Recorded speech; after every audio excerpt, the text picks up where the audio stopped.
Hello నమస్తే సలాం వాలేకుమ్ మీ అందరికీ వారేవా వంటలకు స్వాగతం. మరి మనం ఈరోజు చేయబోయే డిష్ నగెట్స్. అంటే పిల్లలు పెద్దలు అందరూ ఎంజాయ్ చేసే ఈ నగెట్స్ ఎలా చేయాలో చూద్దాం.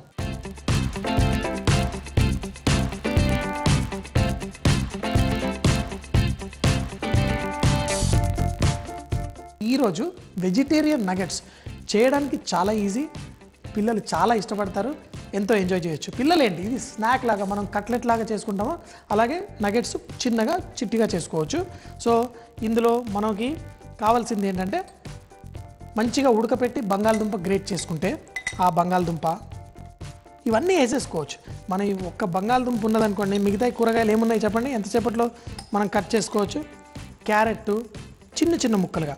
ఇందులో ఏంటంటే ఈ కూరగాయలన్నీ లోపల ఉంటాయి, లోపల ఆ కూరగాయలన్నీ ఉంటాయి కాబట్టి బయట ఫ్రై అవుతుంది, లోపల మాత్రం కూరగాయలు చక్కగా అలాగే న్యూట్రిషియస్గా ఉంటాయి కాబట్టి మంచి హెల్త్కి కూడా మంచిదే. దీంట్లో బీన్స్ ముక్కలు మీ ఇష్టం, ఎటువంటి రకమైన వెజిటేబుల్స్ వేసుకోవాలన్నా వేసుకోవచ్చు. అలాగే ఆకుకూరలు కూడా మంచిది కదా, కొంచెం మంచి ఆకుకూర వేసుకుంటే చాలా బాగుంటుంది. ఇందులో పాలకూర, ముఖ్యంగా పాలకూర వేసుకుంటే చాలా బాగుంటుంది. కరివేపాకు, కొత్తిమీర మీరు ఏమన్నా వేసుకోవచ్చు, ఇది అది కాకుండా కొంచెం కొత్తిమీర వేస్తున్నాను. బీన్స్, తర్వాత కార్న్, గ్రీన్ పీసు, బఠానీలు అన్నీ వేసుకోవచ్చు. అయితే ఇందులో పిల్లలు బాగా ఇష్టపడేది ఏంటంటే చీజ్ కూడా వేస్తే మంచి టేస్ట్ వస్తుంది. కానీ ఇలాంటి నగెట్స్ చేసేటప్పుడు చీజ్ ఎక్కువగా వేయకూడదు, ఎందుకంటే ఈ చీజ్ ఎక్కువగా వేస్తే మనము ఈ నగెట్స్ చేసినప్పుడు అవి విరిగిపోతాయి, చీజ్ కనుక బయట భాగంలో ఎక్కువ ఉంటాయి. అందుకని కొంచెం తక్కువగా వేసుకోండి. దీంట్లో హర్బ్స్, మనకి మరమం ఉంటుంది కదా, మనం పూలలో పెట్టుకొని మరమం పెట్టుకుంటాం, అది కూడా ఒక హర్బే, దాన్ని మార్జరం అంటారు. అయితే ఈ మార్జరం కూడా వంటల్లో వేస్తే కనుక చాలా రుచిగా ఉంటుంది. అయితే మనం ఒరిగానో అని ఇవన్నీ పిజ్జాల్లో వాటిల్లో వేస్తూ ఉంటారు. ఇలాంటి మిక్స్డ్ హర్బ్స్ మనకు దొరుకుతాయి. లేదంటే వెళ్ళి మీరు షాపులలో పిజ్జాలో వేసే హర్బ్ అని కొంచెం పెద్ద షాపుల్లో అడిగితే వాళ్ళ దగ్గర ఒరిగానో ఉంటుంది, అది ఇస్తారు. అలా ఇది వేసుకుంటే మంచి ఫ్లేవర్ వస్తుంది. దీంట్లో కొంచెం అంత పెప్పరు, ఆ పెప్పర్ తర్వాత కొంచెం అంత గరం మసాలా పౌడరు, మరి ఆల్రెడీ బంగాళదుంప ఉంది బైండింగ్ కోసం, కావాలంటే కొంచెం అంత మైదా పిండి. అలాగే దీనికి మనం బయట కోటింగ్ మంచిగా క్రిస్పీగా రావాలి అంటే బ్రెడ్ క్రమ్ వాడతాం. ఈ బ్రెడ్ క్రమ్ కూడా కొంచెం ఇందులో వేసుకుంటే బైండింగ్కి బాగుంటుంది. ఇవన్నీ వేసేసి చక్కగా కలిపేసుకోవాలి.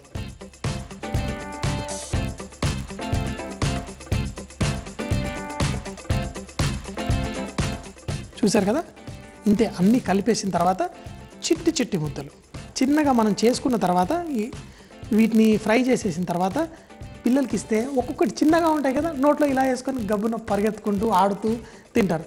అందుకే పిల్లలకి చాలా చాలా ఇష్టం. మనం కూడా పార్టీలో అలా చేసినప్పుడు ఇలా చిన్న చిన్నవి పెట్టామనుకోండి, చూడండి ఎంత చక్కగా ఉందో. ఇలా చేసేసి దీని తర్వాత కొంచెం అంత మైదా పిండి, కార్న్ఫ్లవర్ ఒక మిక్స్చర్ కలిపి అది కోట్ చేసిన తర్వాత బ్రెడ్ క్రమ్ పెట్టాలి. అదే మనం డైరెక్ట్గా బ్రెడ్ క్రమ్కి పెట్టేసామనుకోండి, అది అతుక్కోదు, నూనెలో వేసినప్పుడు నూనె అంతా పాడైపోతుంది బ్రెడ్ క్రమ్ వచ్చేసి. సో ఇప్పుడు ఈ మిక్స్చర్ రెడీగా ఉంది కదా, ఆ మైదా పిండితో దీనికి కావాల్సిన కోటింగ్ మిక్స్చర్ ఎలా చేయాలో తెలుసుకుందాం. ఏం చేస్తామంటే కొంచెం వేడి నీళ్ళు, ముందుగా కొంచెం అంత ఉప్పు, మైదా పిండి,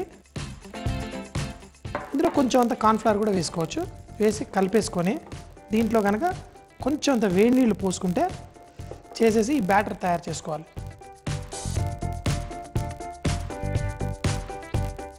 చిక్కగా కనుక కలిపి పెట్టుకుంటే మన నగెట్స్కి దానిపైన మంచి కోటింగ్ ఇవ్వడానికి బాగా ఉపయోగపడుతుంది. కొంచెం వేడి నీళ్ళు తీసుకోవాలి, మైదా పిండి, కావాలంటే కొంచెం కార్న్ఫ్లవర్ వేసుకొని కలుపుకున్నారనుకోండి, ఇది దేనికైనా వాడచ్చు. ఒకవేళ మనం కట్లెట్లు కానీ వేరే ఏమన్నా చేసుకునే మనకు అవి విరిగిపోతున్నా ఏమైనా అనిపిస్తే కొంచెం ఇలా చేసి కోటింగ్ ఇస్తే బయట మంచిగా గట్టిగా అయ్యి మనం ఫ్రై చేసినప్పుడు విరగకుండా ఉంటుంది. మనకి కావాల్సినవన్నీ రెడీగా ఉన్నాయి.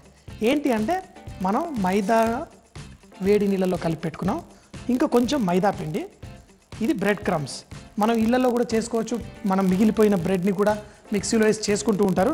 కాకపోతే మంచిగా మనకి చూడ్డానికి చాలా మంచిగా ఉండాలంటే ఈ బ్రెడ్ క్రమ్ ఏదైతే ఉందో ఇది కొంచెం పొడుగ్గా గ్రేటర్ పెట్టి గ్రేట్ చేసుకున్నాం మేము. ఇలా చేసుకుంటే కనుక ఇంకా బాగుంటుంది. అయితే నగెట్స్ ఏ ఉన్నాయో ఈ మనం చేసుకున్న ఈ మైదా దాంట్లో వేసి ఇట్లా బ్రెడ్ క్రమ్ మీద వేసుకోవచ్చు. అయితే దీనికి కోటింగ్ ఈ మిక్స్చర్ సరిగ్గా అంటుకోకపోవచ్చు, అలాంటప్పుడు ఏం చేస్తామంటే మనం తీసుకొని కొంచెం అంత ఈ మైదా పిండిలో రోల్ చేస్తాం. అయితే ఏదైనా ఎక్స్ట్రా మాయిశ్చర్ కనుక దీంట్లో ఉంటే కనుక ఈ పైన ఉన్న మైదా కోటింగ్ తీసుకొని చక్కగా కోట్ అయిపోతుంది. సో ఇప్పుడు మనం దీన్ని ఇందులో బ్రెడ్ క్రమ్ మీద వేస్తే ఇంకా చక్కగా అంటుకుంటుంది. సో 2 విధాలుగా చూపిస్తున్నాను. ఒకటి ఏంటంటే మీకు డైరెక్ట్గా దీంట్లో వేసుకోవచ్చు. అప్పుడు కూడా మీకు ఏదైనా ప్రాబ్లం అనిపిస్తే ఇలా చేసేసి మనం పెట్టుకోవచ్చు. సో ఇంకొక ప్లేట్ తీసుకొని అందులో పెట్టేసుకుందాం. అయిపోయినవన్నీ ఇలా చేసుకోవచ్చు. సరేనా? చూసారు కదా, చాలా సింపుల్. ఇవి ఇలా పెట్టుకుందాం.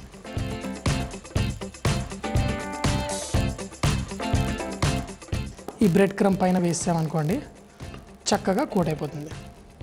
అంటే మనకి కోటింగ్ పైన చక్కగా ఉంటుందన్నమాట. అంటే మనం ఒకవేళ దీంట్లో చీజ్ కానీ ఏదన్నా బయట భాగంలో ఉండి వేడెక్కి విరగకుండా ఉండాలి అంటే ఇట్లా చేసుకోవడం చాలా ఈజీ.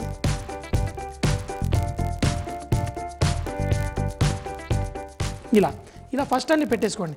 కానీ వీటిని మనం వేడి నూనెలో వేసే ముందు కొంచెం చేతిలో ఇలా తీసుకొని ఇలా అన్నాం అనుకోండి, అప్పుడు దీని మీద ఉన్న ఏదన్నా లూజ్గా బ్రెడ్ క్రమ్ అది ఉంటే వచ్చేస్తుంది. ఇప్పుడు కనుక మనం నూనెలో వేసి ఫ్రై చేసుకుంటే, చాలామంది నాకు తెలుసు ఇళ్ళల్లో ఇలా వేసేటప్పుడు చేతులు వేళ్ళు కాల్చుకుంటూ ఉంటారు. అలా చేయొద్దు అనుకుంటే చక్కగా ఇలా ఒక స్ట్రైనర్లో కనుక ఇలా పెట్టుకొని మనం దీంట్లో వేసుకుంటే మన చేతుల మీద వేడి నూనె పడకుండా కాలకుండా ఉంటుంది. మిగతావన్నీ కూడా అలా చేసేసుకుందాం.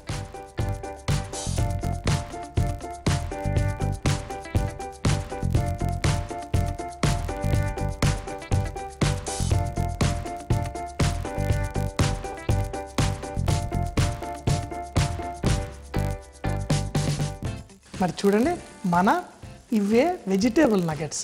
మనం చికెన్ నగెట్సే కాదు, ఇళ్ళల్లో వెజిటేరియన్ నగెట్స్ కూడా చేసుకోవచ్చు. మరోసారి తప్పకుండా చికెన్ నగెట్స్ ఏంటి, చికెన్ కట్లెట్స్ ఏంటి, చికెన్ బర్గర్స్ ఏంటి, వెజిటేరియబుల్ బర్గర్స్ ఏంటి, అన్ని రకరకాల వంటలు. అంటే మనం వెళ్ళి బజార్లో ఏదైతే మనం ఫ్యామిలీ అంతా 5 ఉండి వెళ్ళి తినాలంటే 2000 అలా ఖర్చు అవుతుందో, అది మీ ఇళ్ళల్లో 200కి ఎలా చేసుకోవాలో చూపించడానికి నేనున్నాను. సో అలాంటి మంచి మంచి వంటలు మన ఇంట్లోనే చేసుకుంటే మన పిల్లలు హ్యాపీ, మన పెద్దలు హ్యాపీ, మనం కూడా వెరీ హ్యాపీ. అరే ఎవరన్నా పిజ్జా గురించి మాట్లాడితే మా ఇంట్లో బయట కంటే బాగా చేసుకుంటారు. నిజం చెప్తున్నాను, నేను బర్గర్ కానీ కట్లెట్స్ కానీ ఇవి బయట తినలేను, ఆగలేకపోతున్నాను. ఇవి తినాలి. చిట్టి నగెట్స్ ఏమో నన్ను నోట్లో వేసుకో అని పిలుస్తున్నట్టే అనిపిస్తుంది. అరే బాబాయ్, నిజంగా అండి, ఇటువంటి మంచి ఐటమ్స్ మనం మన పిల్లలకి పెట్టలేదనుకోండి తప్పు కదా. మరి వాళ్ళకు కూడా చాలా కోరికలు ఉంటాయి, అన్ని రకరకాల వంటలు. వాళ్ళు కూడా స్కూల్లో వెళ్ళి చెప్పుకోవాలి కదా. మరి తప్పకుండా మీరు కూడా చేసి పెట్టండి. చాలా ఈజీ, సూపర్. దీంతో పాటు మరి ఏం తినాలి? టమాటో కెచప్తో తినొచ్చు, ఎటువంటి సాస్ అయినా తినొచ్చు. ఏది లేకపోయినా పిల్లలకి ఇలా మంచిగా చేసి ఇచ్చేస్తారనుకోండి, వాళ్ళు ఏం లేకపోయినా తినేస్తారు. సో పార్టీ చేసుకోండి, ఫ్రెండ్స్ని పిలవండి, చుట్టాలు ఇంటికి రానివ్వండి, ఎవరు వచ్చినా నన్ను పిలవండి, వచ్చేస్తా. ఏమండి మీ నగెట్స్ నేను చేస్తున్నాను, మా ఇంటికి రండి అని నన్ను పిలవండి, తప్పకుండా వాలిపోతాను. సరేనా? వెజిటేబుల్ నగెట్స్ చేసుకునే విధానం: ఒక బౌల్లో ఉడికించి చిరిమిన బంగాళదుంపలు, సన్నగా తరిగిన క్యారెట్, బీన్స్, పాలకూర, కొత్తిమీర, కార్న్, పచ్చి బఠానీలు, కొంచెం చీజ్, ఒరిగానో, మిరియాల పొడి, గరం మసాలా పొడి, మైదా పిండి, కొంచెం బ్రెడ్ క్రమ్స్, ఉప్పు వేసి కలిపి పెట్టుకోవాలి. తర్వాత చిన్న నగెట్స్ చేసుకొని పెట్టుకోవాలి. ఒక చిన్న బౌల్లో ఉప్పు, మైదా పిండి, కార్న్ఫ్లవర్ వేసి వేడి నీళ్లు పోసి దాంతో బ్యాటర్ తయారు చేసుకోవాలి. ముందుగా తయారు చేసుకున్న ఈ నగెట్స్ని మైదా పిండిలో దొల్లించి వాటిని తిరిగి ఈ మైదా పిండి మిశ్రమంలో ముంచి తర్వాత బ్రెడ్ క్రమ్స్ని అంటుకునే విధంగా ప్రతి నగెట్స్ని ఈ విధంలో చేసి, అది కూడా బఠానీలతో మంచి కుర్మా ఎలా చేయాలో చూద్దాం.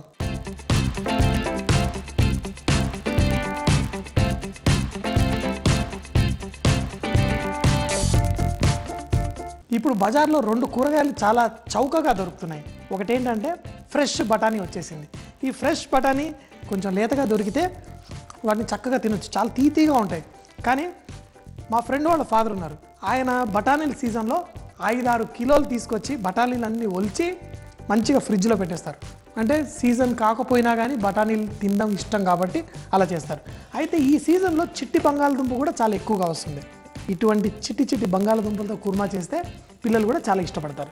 అయితే కుర్మా మనం చాలా రకాలుగా చేసుకుంటారు. కొంతమంది ఒట్టి జీడిపప్పు పేస్ట్ చేసేసుకుంటారు, కొంతమంది చిరోంజి చేసి వేసుకుంటారు, కొంతమంది కస్కస్ అంటే గసగసాలు వేసి కూడా చేసుకుంటారు. అయితే మనం ఈరోజు కొంచెం డిఫరెంట్ ఫ్లేవర్, అంటే మనం సోంఫ్ చాలామంది ఎక్కువగా వాడరు మన ఇళ్ళల్లో. ఇలాంటి కుర్మాలు చేయడానికి సోంఫ్ కనుక మనం వేస్తే చాలా టేస్టీగా ఉంటుంది.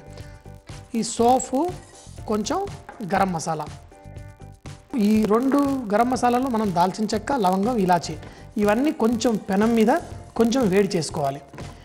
దీంతోపాటు ఇప్పుడు జీడిపప్పు తొందరగానే కుక్ అయిపోతుంది కాబట్టి ప్రాబ్లం లేదు. ఇందులో జీడిపప్పు వేసామనుకోండి, ఇవన్నీ పేస్ట్ చేయడం చాలా ఈజీ. కానీ గసగసాలు ఉంది చూసారా, అది పేస్ట్ చేయడం కొంచెం కష్టం. అయితే చక్కగా ఈజీగా పేస్ట్ అవ్వడం కోసం మనం ఇలా పెనంలో వేసి దాన్ని చక్కగా లైట్గా కుక్ చేసుకోవాలి. కొంచెం వేడెక్కితే గసగసాలు కూడా చిటపట్లాడుతూ దాంట్లో ఉన్న ఆయిల్ లాగా ఉంటుంది, దాంట్లో అది కూడా కొంచెం బయటకు వచ్చి చల్లారిన తర్వాత మంచి పేస్ట్ చేసుకోవచ్చు. మంచి అరోమా కూడా వస్తుంది రోస్ట్ చేస్తే. స్లోగా ఇలా మనం పెనంలో వేసుకొని దీన్ని కొంచెం వేడెక్కేంత వరకు చేసుకోవాలి. అయితే కోర్మా అంటారు. ఈ కోర్మా అనేది ఏంటంటే అది మన సౌత్ ఇండియన్ స్టైల్ కాదనమాట. ఇది కొంచెం మొగలై కైండ్ ఆఫ్ కోర్మాలు.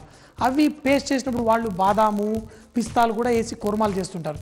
కుర్మా అనేసరికి అందులో కొబ్బరి వేసుకుంటాం. సో మనం సౌత్ ఇండియాలో చేసేది అదే. కిందికి వచ్చిన తర్వాత పేరు మారింది కొంచెం. ఇంకోండి మంచిగా కొంచెం వేగిన తర్వాత దీన్ని ఒక ప్లేట్లో వేసి కొంచెం చల్లార్చుకోవాలి. ఈ గసగసాలు వేగిపోయిన తర్వాత ఒక ప్లేట్లో తీసుకొని పేస్ట్ చేసే ముందు డ్రైగానే ఒక 2-3 నిమిషాలు చక్కగా తిప్పారనుకోండి మిక్సీలో, గసగసాలు పౌడర్ లాగా అయిపోతుంది. తర్వాత కొంచెం నీళ్ళు వేస్తే మంచిగా పేస్ట్ అవుతుంది. కాబట్టి ఇలా వేసేసి ఇమీడియట్గా నీళ్లు పోసి దాన్ని పేస్ట్ చేయకండి. దీన్ని కొంచెం చల్లారిన తర్వాత మిక్సీలో వేసుకొని ఒక్కసారి మిక్సీ తిప్పేసి అది పౌడర్ లాగా అయిన తర్వాత మనం కొంచెం నీళ్లు పోసుకుంటే మనకి మంచి పేస్ట్ తయారవుతుంది. డ్రైగా చేస్తే చూడండి ఎంత చక్కగా పౌడర్ అయిపోయిందో. ఇలా పౌడర్ అయిపోయింది అనుకోండి, మనకి తర్వాత పేస్ట్ ఈజీగా అవుతుంది. అదే నీళ్లు పోసామనుకోండి, ఆ గసగసాలు పేస్ట్ కాకుండా మన కూరలో కూడా ఇలా గసగసాలు కనిపిస్తూ ఉంటాయి. అలా కాకుండా అయితే ఇలా చేసుకోవాలి. దీంట్లో మనం కొబ్బరి, పచ్చి కొబ్బరి, పచ్చిమిరపకాయలు, ఇప్పుడు నీళ్లు పోయండి. నీళ్లు పోసి ఇప్పుడు దీన్ని చక్కగా పేస్ట్ చేసుకొని తర్వాత గ్రేవీలో వాడుకుందాం. సరేనా? కుర్మా చేసుకోవడానికి నూనె ఒక్కొక్క చోట, ఇప్పుడు మనం కేరళలో వెళ్ళామనుకోండి, వాళ్ళు కూడా కుర్మా చేస్తారు. వాళ్ళు కొబ్బరి నూనె వేసుకుంటారు, కొన్ని ఊళ్ళలో పల్లి నూనె వేసుకుంటారు. మరి నాకేమో రిఫైండ్ ఆయిల్, అంటే ఏ వాసన లేకుండా పొట్టి కూర వాసన రావడం కోసం నేను రిఫైండ్ ఆయిల్ వాడుతుంటాను. మీ ఇష్టం, మీకు ఎలా అలవాటు అయితే అలా వేసుకోండి.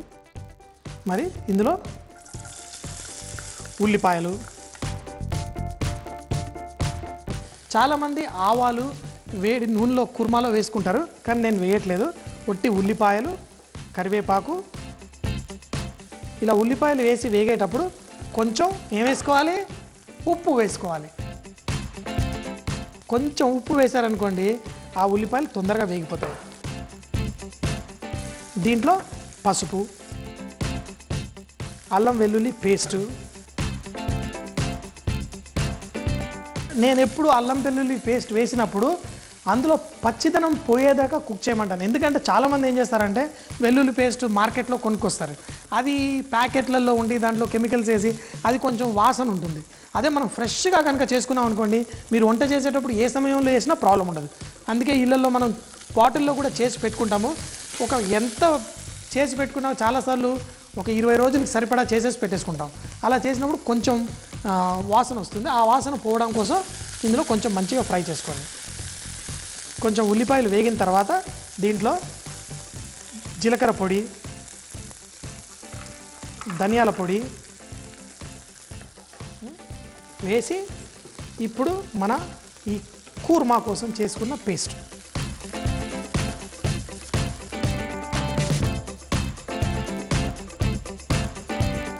అలాగే కొంచెం నీళ్ళు కూడా పోసుకోవాలి.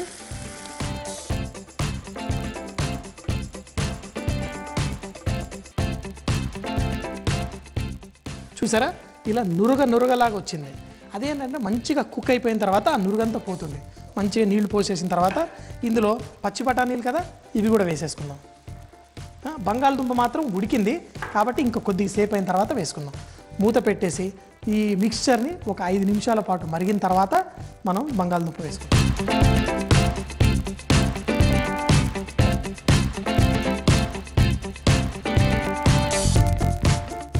ఒక 5 నిమిషాలు ఉడికిన తర్వాత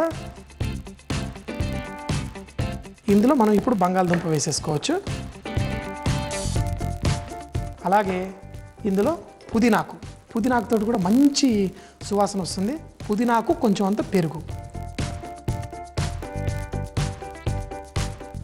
పెరుగు కూడా వేసేసి, పెరుగు అనేది కొంచెం అంత పులుపు మనకి కుర్మాలో, ఎందుకంటే ఇందులో ఒట్టి గసగసాల పేస్టు వేసి చేస్తున్నాం కదా, ఇందులో ఆ పెరుగు అనేది కొంచెం అంత పులుపు కూడా ఇస్తుంది. ఇప్పుడు మళ్ళీ మూత పెట్టేసి ఇంకొక 5 నిమిషాల పాటు ఉడకనిద్దాం. అంటే ఇది మొత్తం చేయడానికి ఒక పావు గంట అరగంట పడుతుంది. మంచిగా మసిలి ఆ బంగాళదుంప వేసి కూడా, ఆ బంగాళదుంప వల్ల కూడా కొంచెం అంత గ్రేవీ థిక్ అవుతుంది. ఇప్పుడు రెడీ అయిపోతుంది.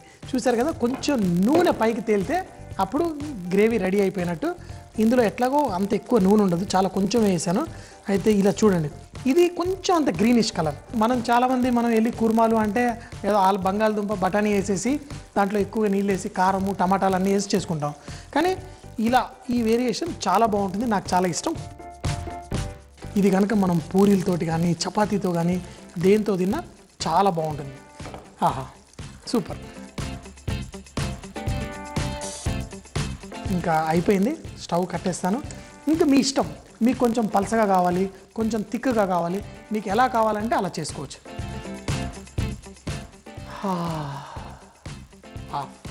Super and super. చాలా బాగుంది, పర్ఫెక్ట్గా ఉంది. అదే బంగాళదుంపలు కూడా ఉడికాయా లేదా చూద్దాం. అంటే ముక్క మరీ మెత్తగా అవ్వకూడదు, చక్కగా ఆ ముక్క రౌండ్గా ఉండాలి. కానీ దాన్ని స్పూన్ పెట్టి ఇలాంటి కనుక విరిగిపోవాలి, అప్పుడు ఇది కరెక్ట్గా అయినట్టు. దీని నిజమైన టేస్ట్ చూడాలి అంటే బఠానీలతో పాటు బంగాళదుంప ముక్క వేసుకొని చక్కగా, చాలా వేడిగా ఉంది చూడండి, ఇలా పొగలు వచ్చేస్తున్నాయి. ఇప్పుడు కనుక నేను దీన్ని నోట్లో పెట్టుకుంటే కయ్యని అరవాల్సిందే. తాకింది వేడి. చక్కగా వేడి పూరీ చేసి తీసుకొచ్చారు. మనం ఇంకొంచెం అంత కూర కనుక ఇందులో వేసుకుంటే నాకు పర్ఫెక్ట్గా సరిపోతుంది. పూరీలతో ఈ కుర్మా అనేది పూరీతోటే చాలా నచ్చుతుంది. అద్దుర్స్ బాగుంది. వంటల్లో ప్రత్యేకత ఏంటంటే, మనం ఏదైనా కొత్త రకం వంటలు చేసుకున్నాం అనుకోండి, అప్పుడు మనకు అన్ని పాత జ్ఞాపకాలన్నీ గుర్తుకొస్తుంటాయి. మంచి పాత జ్ఞాపకాలు గుర్తు చేసుకుంటూ రకరకాల వంటలు మీరు చేసుకొని తింటూ పాత వంటల గురించి అవి ఇవి కబుర్లు చెప్తే పిల్లలకి మన వంటలపై మంచి ఇంట్రెస్ట్ కలుగుతుంది. ఈ కాలంలో ఆడపిల్లలే కాదు, మగవాళ్ళు కూడా కిచెన్లోకి వచ్చి చక్కగా నేర్చుకున్నాడు. మా బాబు 8వ తరగతి అయినా కానీ చక్కగా తనంతటా ఆమ్లెట్లు, అన్ని నూడిల్స్, ఇలాంటి మంచి కూరలు కూడా చేసేస్తూ ఉంటాడు. మీరు కూడా మీ ఇంట్లో ఎంకరేజ్ చేయండి. పిల్లలు కిచెన్కి రాగానే వెళ్ళి చదువుకో, ఎందుకు కిచెన్కి వచ్చావు అన్నం కాదు, వంట చేయడం వాళ్ళకి ఇంట్రెస్ట్ ఉన్నప్పుడు కొంచెం చేసుకుంటే ఎక్కడైనా కానీ, ఎందుకంటే ఏ దేశం వెళ్ళినా ఎక్కడికి వెళ్ళినా వాళ్ళు మన దేశపు వంటలు వండుకొని తింటే మనం ఇప్పుడు వాళ్ళ మనసులో ఉంటాం. సరేనా? సూపర్. సో చేయండి, చూస్తూనే ఉండండి, వారెవా అంటూనే ఉండండి. Okay, bye. ఆలు బఠానీ కుర్మా. ఈ ఆలు బఠానీలో మనం చిట్టి ఆలు వాడుతున్నాం. వాటిని చక్కగా ఉడికించి వాటి తొక్క తీసి పెట్టుకోవాలి.